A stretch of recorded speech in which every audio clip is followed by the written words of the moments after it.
All right. Hey, everyone. Thanks for tuning in. Welcome back to another episode of Wait, There's More. Get the Skinny with Sue and Kim. Today's episode, we are going to tackle protein. Let's talk protein, why quality matters, and why whey isolate is worth it. I'm very interested in this topic. Yeah, I'm thinking, by no means are we nutritionists, but we do share our stories when it comes to protein.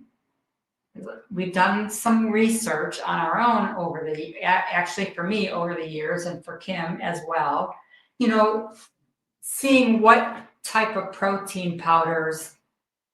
Yeah, it's a big challenge. It's a big challenge because a lot of them are awful.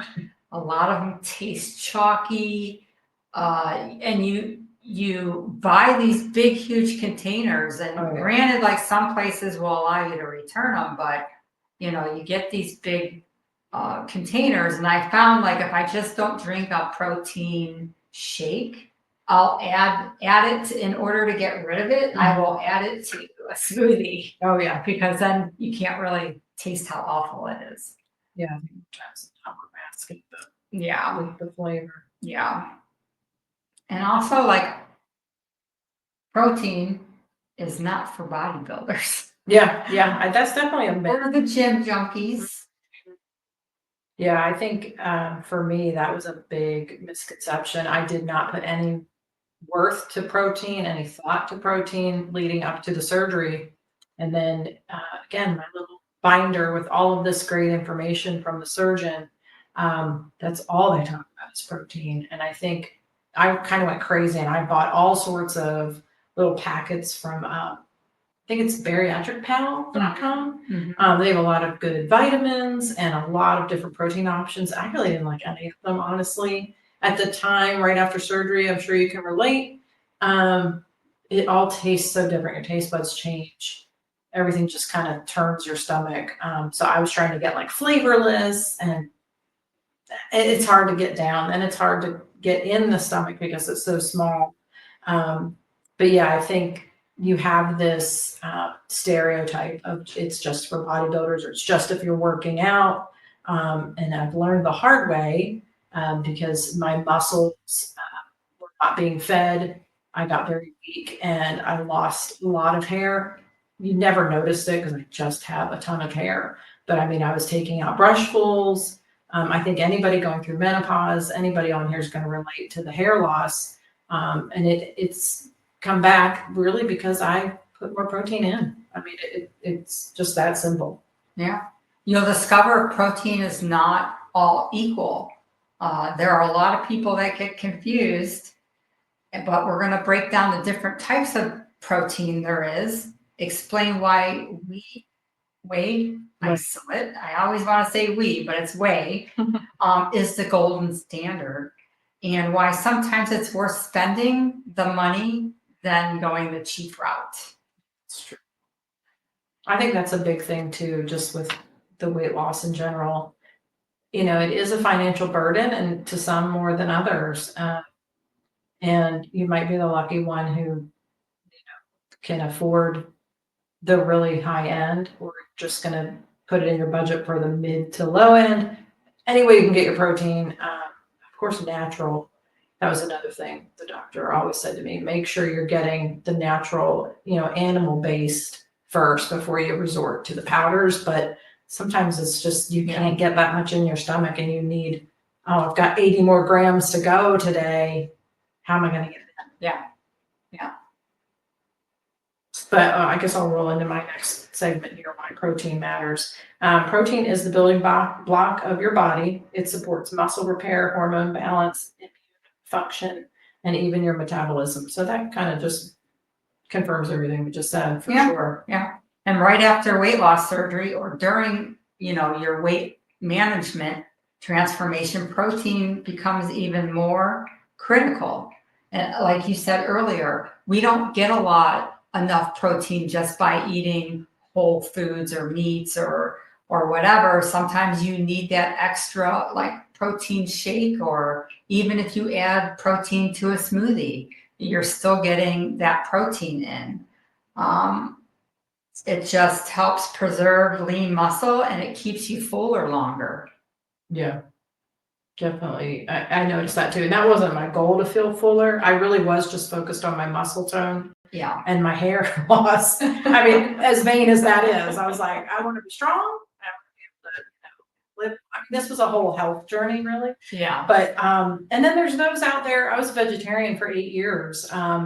There's going to be that struggle for you, vegan or vegetarian, that is not going to get any animal protein. So, gosh, it's going to be even harder finding the right powdered protein that isn't animal based. Yeah. But that's also a lifestyle that you're kind of used to. So, like that extra research that you're doing will probably pay off, and you may have already found, where to get your protein. But that's definitely, when I was a vegetarian, I was not healthy. I was not a healthy vegetarian. It was just whatever happened to not be meat. It made no sense at the time. I was in college. All right, give me a break. But yeah, so it's just another thing. Yeah, it makes it easier to maintain. Like if you can get a protein shake in, and there's so many different ways you can enjoy a protein shake. A lot of people mix the powder with water and ice. I prefer to use milk.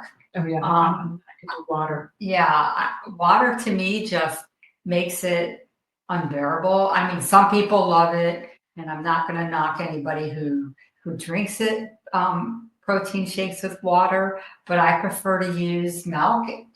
For me, it's more like a shake like. Do you do coconut milk, oat milk, almond milk? I just use regular whole milk. Because I think those, Yeah, like a coconut milk would add a little flavor to it. Yeah. And again, like it's add a scoop of the protein in a smoothie, and get your protein that way if you can't stomach going the other routes with the water or the milk. But I try to at least have one protein shake a day because it helps me get over that hump of getting the grams of protein that we need. Yeah. All right. So what types of protein powders are out there, Sue? Oh my gosh. Because the protein aisle becomes overwhelming sometimes. Yeah, and there's more to it now. They've added so much to that aisle. It is super overwhelming. Yeah. So the first one is whey protein concentrate. It contains protein plus some carbs and fats. It's around 70 to 80% protein by weight. It can cause bloating or discomfort for people who are sensitive or to lactose.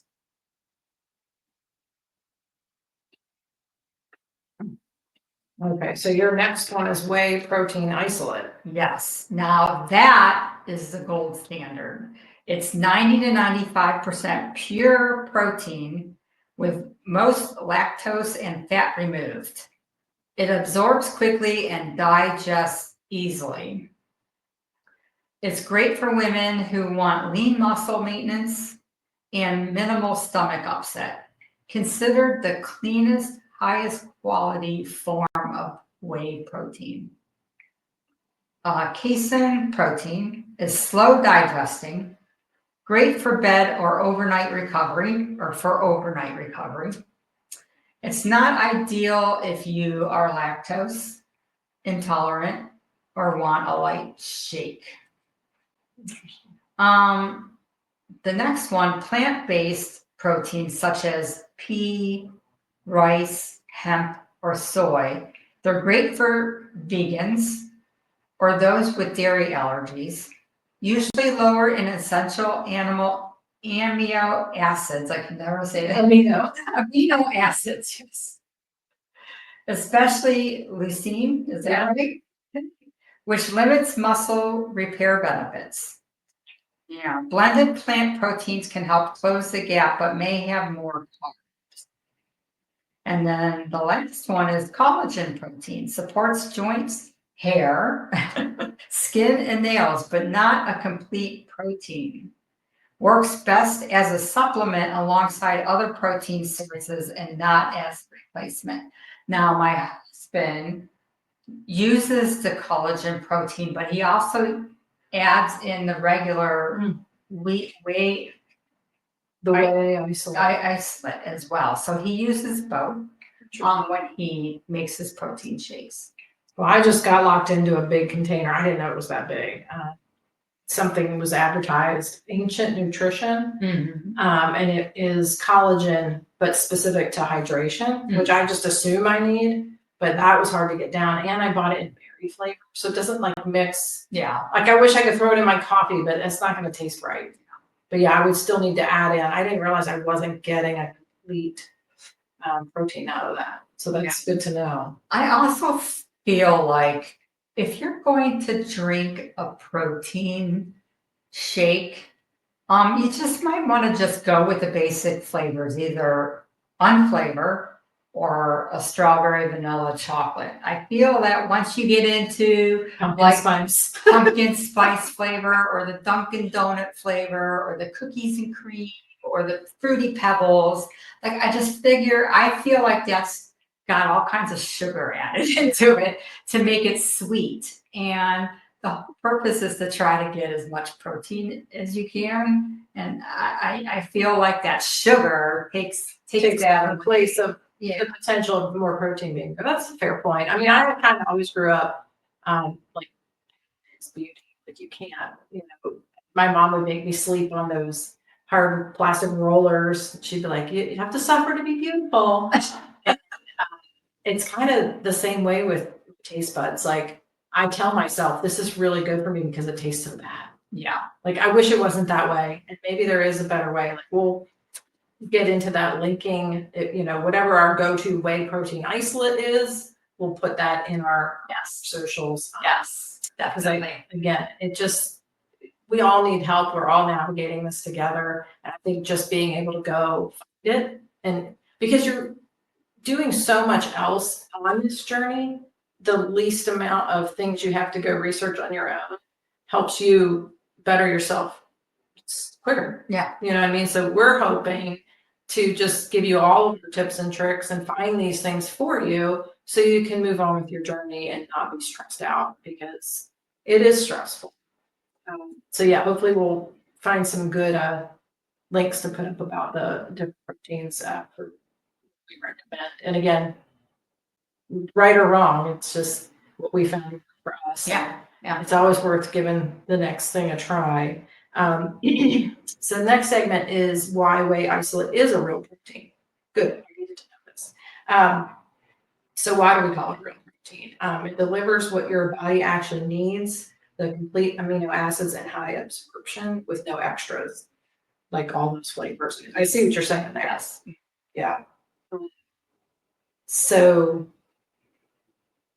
tell us what isolate actually gives you. Well, it gives you a complete amino acid profile. It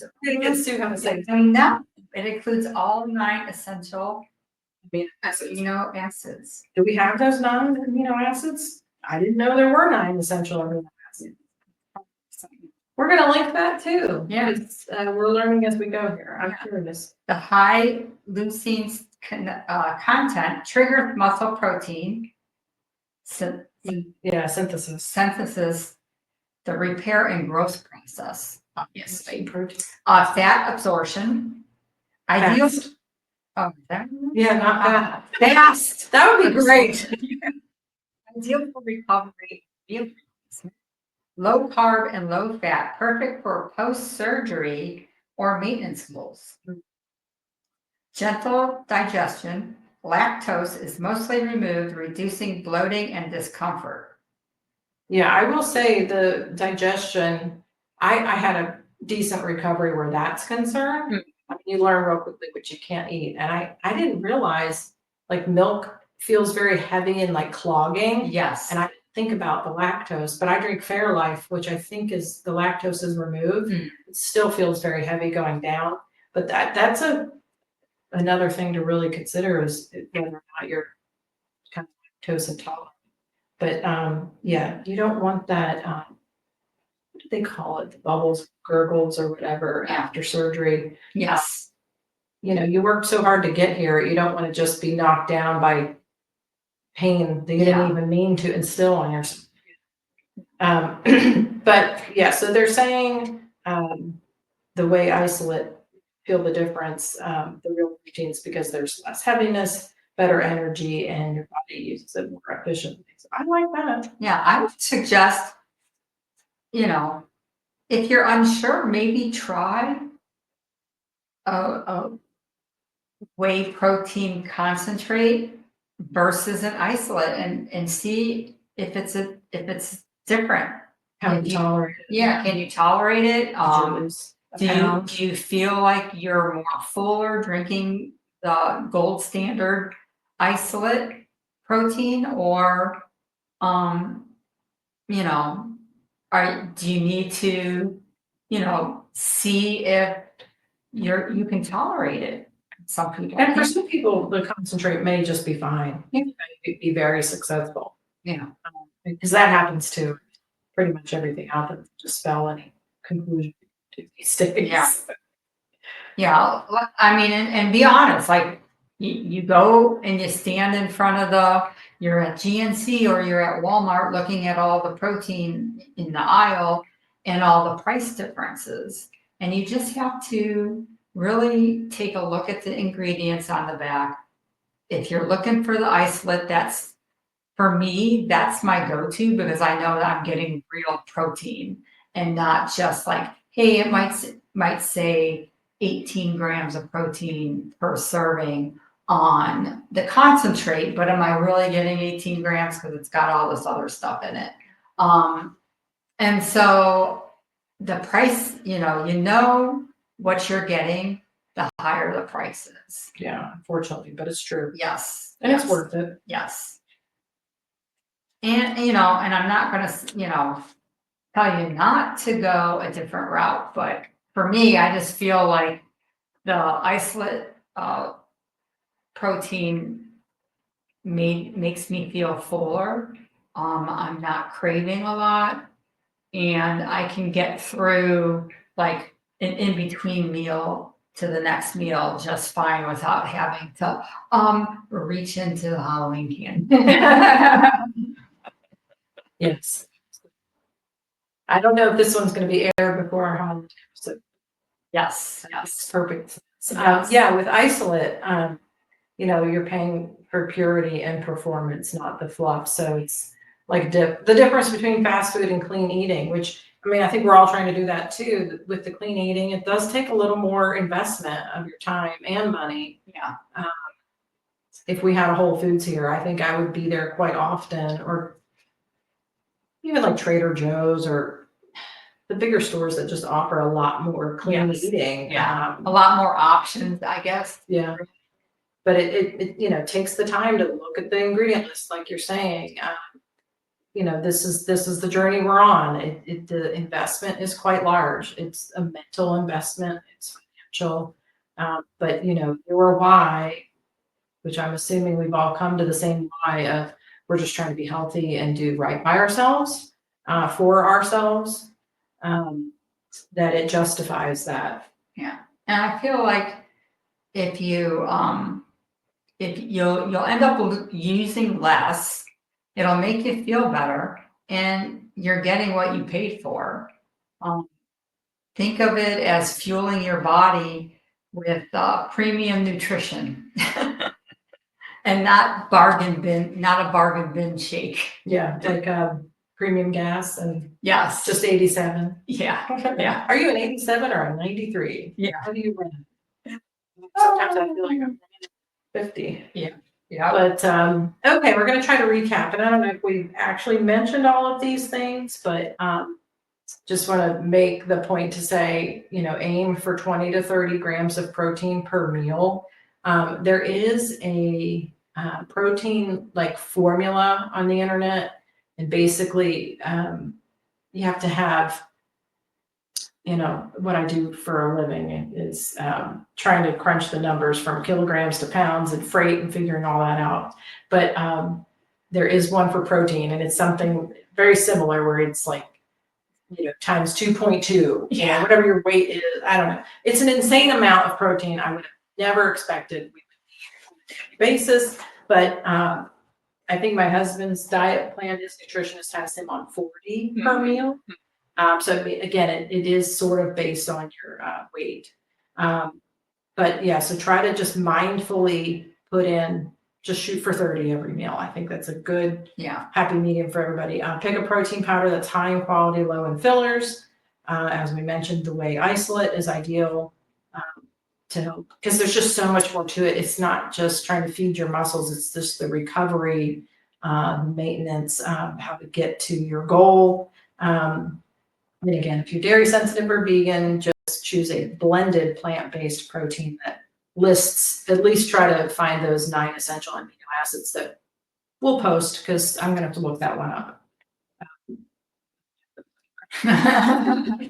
And remember, protein isn't just fuel, it's also self-care. When you nourish your body well, you perform and you feel at your best. It's a great way to get in that extra supplement when you're short on your making your whole food meal goals. And I think you'll enjoy mixing it up between a meal or two. And I do protein bars too, do you? Yes, and that's going to be another segment, because I think what I'm going to do, and I was thinking about this, is I'm going to go out and I'm going to bring in here a bunch of protein bars, and we're going to go over which ones are healthy and which ones are actually candy bars. Yeah, I know. I feel like I'm eating a candy bar with actually it's in my car. I ate it on the way to the studio. Yes. Bearbell has 20 grams of protein, but now I don't know if it's legit. But it is. It is? You Okay, got a that's good one. Okay, good. You do have a good one. See, and she didn't even know it. Yay, yay. Yay, Kim. All right, that's a win. Yeah, so I think that's going to be one of our episodes. We're going to talk about the various protein bars, because there are so many out there. There's probably like 30 that I can think of right now. Oh my gosh, there are so many of them. And which ones are actually healthy and which ones are not. Yeah. Interesting. Yeah. And how to look for the healthy protein bars. Because obviously, not only do we do protein shakes, but we also do protein bars as a snack, or again, trying to get in that extra protein. Yeah. Yeah. It's a good little tool. Yeah. Well, ladies, we hope you enjoyed our little episode on protein powder.